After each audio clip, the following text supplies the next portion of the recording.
नमस्कार, capital TV Bihar के special show 5 का पंच में आपका स्वागत है। हम आपको बताएंगे आज की 5 सबसे बड़ी खबर। मैं आपको बताऊंगा बिहार के बजट में नीतीश सरकार ने खोला खजाना।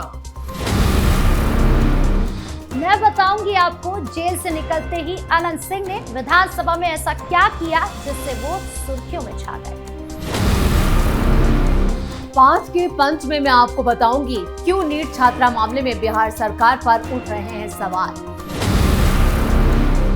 मैं आपको बताऊंगी बिहार विधानसभा बजट सत्र के दौरान सत्ता पक्ष और विपक्ष के बीच तीखी बहस के बारे में। मैं आपको बताऊंगा कैसे विजय सिन्हा और सीयू में बनी बात, टकराव कैसे हुआ खत्म।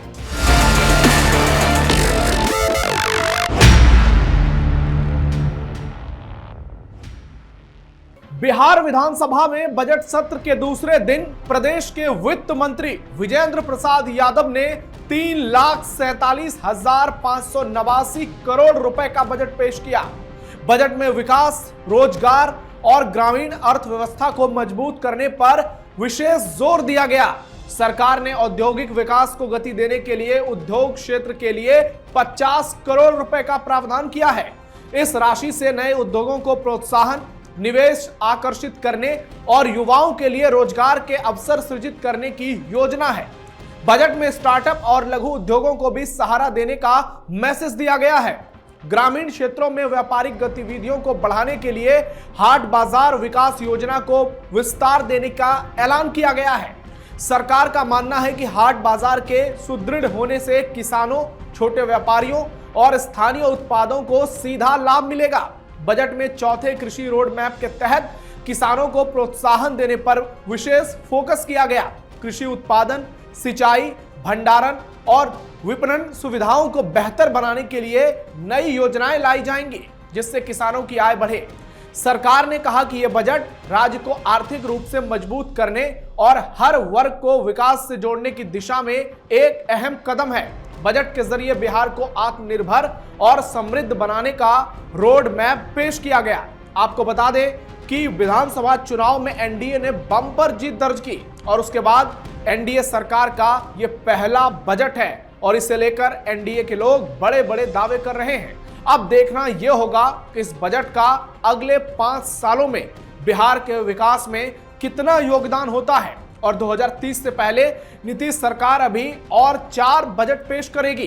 तो सरकार तो इस बजट को बिहार के विकास से जोड़कर देख रही है और सीधे सीधे कह रही है कि आने वाले समय में यह बजट बिहार को विकसित बनाएगा, यह नए बिहार का निर्माण करेगा और इस बजट से बिहार के 13 करोड़ लोगों की जिंदगी बदलेगी।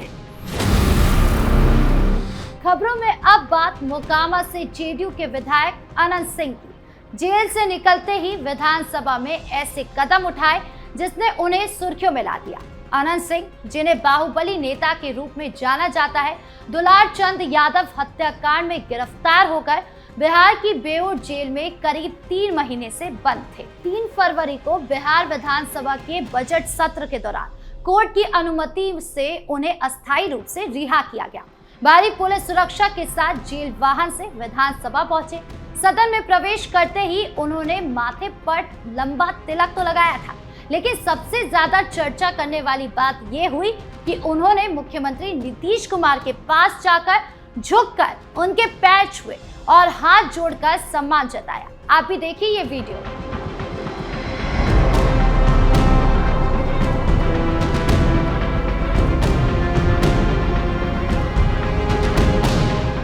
नीतीश कुमार को उनका राजनीतिक गुरु माना जाता है, इसलिए ये इशारा राजनीतिक वफादारी और विनम्रता का प्रतीक बन गया। इसके बाद स्पीकर प्रेम कुमार के समक्ष उन्होंने विधायक के रूप में शपथ ली और स्पीकर से हाथ मिलाया। शपथ लेने के बाद अनंत सिंह ने मीडिया से बात की और कहा, हम कांड में निर्दोष है, जांच चल रही है, हम निर्दोष है और न्याय मिलेगा। फिर वह जेल वाहन में वापस लौट आए। ये पूरा घटनाक्रम विधानसभा में ड्रामेटिक रहा क्योंकि एक जेल से आए विधायक का मुख्यमंत्री के पैर छूना बिहार की राजनीति में बड़ा संदेश देता है। जहां एक तरफ कानूनी कार्रवाई चल रही है, वहीं राजनीतिक संबंध भी मजबूत नजर आ रहे हैं। पटना के शंभू हॉस्टल में नीट की तैयारी कर रही छात्रा के मामले में अब जाकर बिहार सरकार एक्शन मूड में आ गई है। बिहार सरकार ने राज्य के सभी गर्ल्स हॉस्टल की जांच के आदेश दिए हैं। डीजीपी से लेकर पटना के एसपी तक को खत जारी कर इसका आदेश दिया गया है।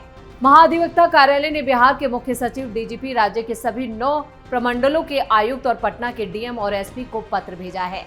सरकार ने सभी जिलों को निर्देश दिया है कि वो अपने अपने इलाके में चलने वाले महिला और बालिका हॉस्टल्स और इसके साथ ही जो भी गृह आश्रय गृह हैं उनकी लिस्ट तैयार करें। लिस्ट तैयार करने के बाद महिला दंडाधिकारी के नेतृत्व में महिला कर्मचारियों की टीम का गठन किया जाएगा जो इन सभी जगहों की जांच करेगी। निरीक्षण के दौरान सुरक्षा व्यवस्था, रजिस्टर, सीसीटीवी, एंट्री, एग्जिट, रहने की स्थिति और प्रशासनिक निगरानी जैसे बिंदुओं का ध्यान से निरीक्षण किया जाएगा। बिहार सरकार ने यह फैसला इसलिए लिया है जिससे छात्राओं और महिलाओं को सुरक्षित वातावरण मिल सके, साथ ही किसी भी तरह की लापरवाही पर कार्रवाई की जा सके।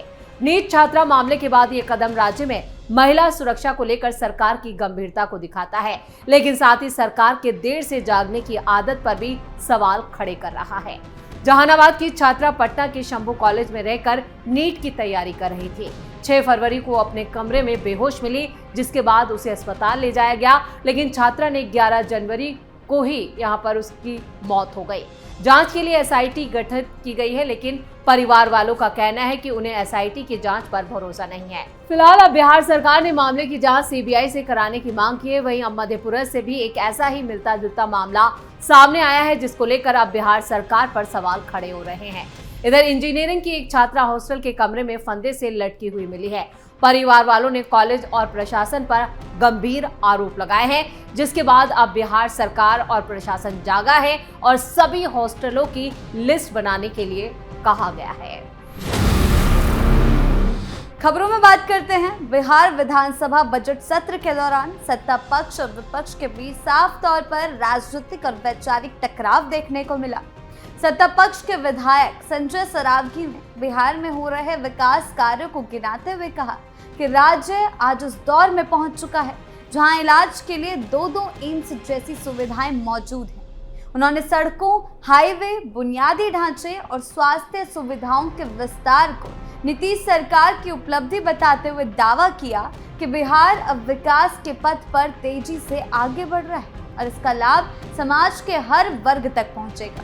सत्ता पक्ष का पूरा जोर इस बात पर रहा कि सरकार द्वारा किए गए कार्यों का मूल्यांकन होना चाहिए और विकास की तस्वीर को नजरअंदाज नहीं किया जा सकता। वहीं जेडीयू विधायक भगवान सिंह कुशवाहा के बयान ने सदन का माहौल और अधिक गर्मा दिया। उन्होंने राष्ट्रीय जनता दल पर भ्रष्टाचार के मुद्दे पर बोलने का नैतिक अधिकार न होने का आरोप लगाते हुए लालू प्रसाद यादव के जेल जाने को लेकर तीखा सवाल खड़ा किया।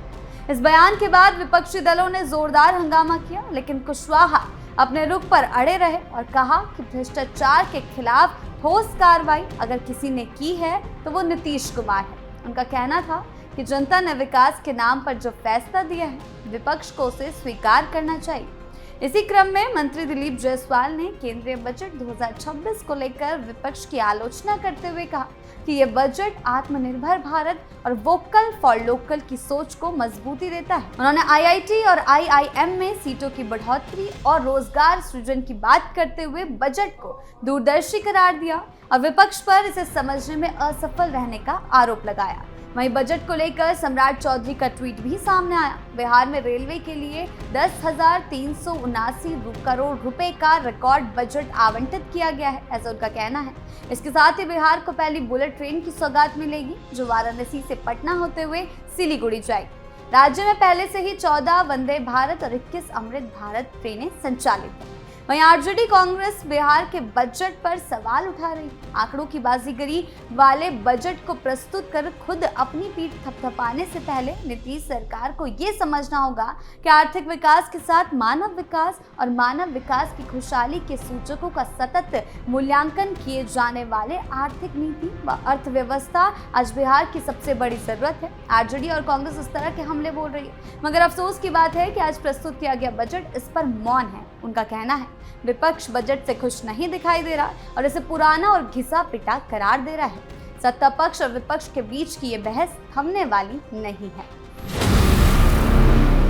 बिहार में अंचल अधिकारियों यानी सीओ के हड़ताल पर जाने के बाद राजस्व और भूमि सुधार विभाग ने कड़ा रुख अपनाया। विभाग के प्रधान सचिव सीके अनिल ने सभी जिलाधिकारियों यानी डीएम को सख्त निर्देश जारी करते हुए हड़ताल पर गए अंचल अधिकारियों के खिलाफ तत्काल प्रशासनिक कार्रवाई करने को कहा। विभाग की ओर से जारी आदेश में कहा गया कि हड़ताल पर गए सभी अंचल अधिकारियों से सरकारी गाड़ियां तुरंत वापस ले ली जाएंगी। साथ ही उनके पास मौजूद डोंगल, महत्वपूर्ण अभिलेखों की चाबियां और अन्य सरकारी सामग्री भी तत्काल जमा कराई जाए। विभाग ने साफ किया कि हड़ताल पर रहने वाले पदाधिकारियों पर नो वर्क नो पे का नियम लागू होगा। इस बीच राजस्व और भूमि सुधार मंत्री विजय कुमार सिन्हा ने साफ संदेश दिया था कि सरकार सुधार के फैसले से पीछे नहीं हटेगी। मंत्री ने कहा कि व्यवस्था सुधार की प्रक्रिया में शुरुआती विरोध स्वाभाविक है। उन्होंने कहा कि शुरुआत इलाज में दवा थोड़ी कड़वी लगती है। मंत्री के मुताबिक ये कदम जनता को बेहतर सेवा देने, जमीन और राजस्व से जुड़े मामलों के त्वरित निपटारे और व्यवस्था को पारदर्शी बनाने के लिए उठाया गया था। सरकार ने यह भी स्पष्ट किया था कि विभागीय कामकाज पूरी तरह ठप नहीं होने दिया जाएगा। वैकल्पिक व्यवस्था तैयार रखी जाएगी और जिलाधिकारियों के ऊपर निगरानी भी। मंत्री ने विरोध कर रहे अधिकारियों से बातचीत के संकेत भी दिए थे। हालांकि अब संवाद हो चुका है, हड़ताल खत्म हो चुकी है, क्योंकि राजस्व कर्मचारी और अंचलाधिकारी ने विजय सिन्हा से मुलाकात की है। इसके बाद हड़ताल खत्म करने को लेकर सहमति बन गई है। बातचीत के बाद विजय सिन्हा ने मीडिया से कहा कि जो मांग है उस पर हम गंभीरता पूर्वक विचार करेंगे। जो काम करता है, ईमानदारी से मेहनत करता है, हम वैसे लोगों का सम्मान करते हैं, वैसे लोगों का मनोबल नहीं गिरने देते। ये मेरी जिम्मेदारी है। समाज में अच्छे लोग भी हैं और गलत भी। हम सिर्फ गलत लोगों पर कार्रवाई करते हैं।